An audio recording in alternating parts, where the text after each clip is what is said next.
আজকের ভিডিওটা না আমি এই সোশ্যাল মিডিয়ায় দেখছি, হাতে শাঁখা, কপালে সিঁদুর, গলায় তুলসীর মালা পরা কিছু মারা বলছে এই গোহত্যা বন্ধ হয়েছে, আমরা পুরো ঋণে ডুবে গেছি, আমাদের সব ব্যবসা ধ্বংস হয়ে গেছে।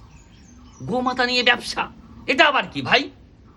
আপনার যখন বুকে দুধ থাকে না তখন আপনার সন্তানকে মানুষ করে এই গোমাতার দুধ দিয়েই মানুষ করা হয়, লালন পালন করা হয়। এটা ভুলে যাবেন না। কিছু টাকার লোভে আপনারা এই কুরবানি ঈদের দিনে তাদের হাতে দড়িটা ধরিয়ে দেন, আবার যখন কুরবানির ঈদের দিনে এই গরুগুলো মারা হয় তখন নাকে রুমাল চেপে চলেন।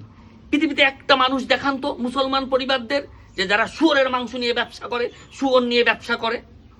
একটা কথা ভুলে যাবেন না, আজকে আপনার সন্তানকে লালন পালন করছে এই গোমাতা, আর সেই গোমাতা নিয়ে ব্যবসা করলে একদিন আপনাদের নিয়ে আপনাদের সন্তানরাও ব্যবসা করবে। পৃথিবীতে আর অন্য কোনো একটাও ব্যবসা নেই গোমাতা ছাড়া। আপনারা ভিখারি হয়ে যাচ্ছেন। ছি ছি।